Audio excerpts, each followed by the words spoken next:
Ever get this feeling like, when something seems too good to be true, and it probably is? Oh, absolutely. That little voice in the back of your head screaming, "Run!" Well, today's deep dive is all about that feeling, magnified by billions with a B.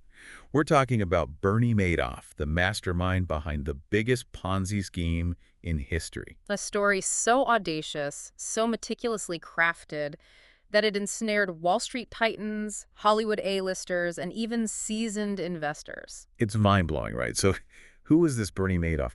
How'd he go from, penny stocks to pulling the wool over the eyes of, well, seemingly everyone? He didn't start at the top, that's for sure, but Madoff was shrewd, understood the markets. His early work, especially helping develop the NASDAQ, that gave him serious street cred. Okay, so he builds this reputation. But to pull off a scam this big, you need more than just a name, right? You're hitting on a crucial point. Madoff was a master networker. He didn't just attend those high society events. He became a fixture, rubbing shoulders with the elite, building trust. It's like he weaponized social proof, making himself seem untouchable. Exactly.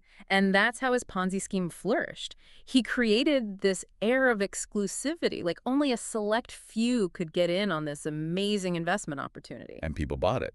Hook, line, and sinker. He had a system. Think about it. Carefully fabricated documents, fake returns that consistently outperformed the market.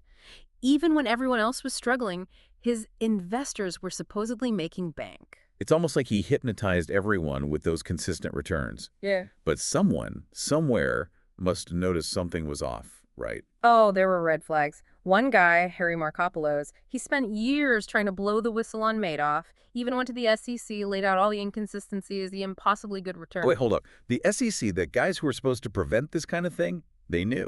It did nothing. Let's just say they missed some pretty big signs. It's a whole other story, but yeah, their inaction played a role in this whole mess. So what finally brought the whole house of cards crashing down? Remember the 2008 financial crisis? That was the beginning of the end for Madoff. As the markets tanked, investors wanted to cash out.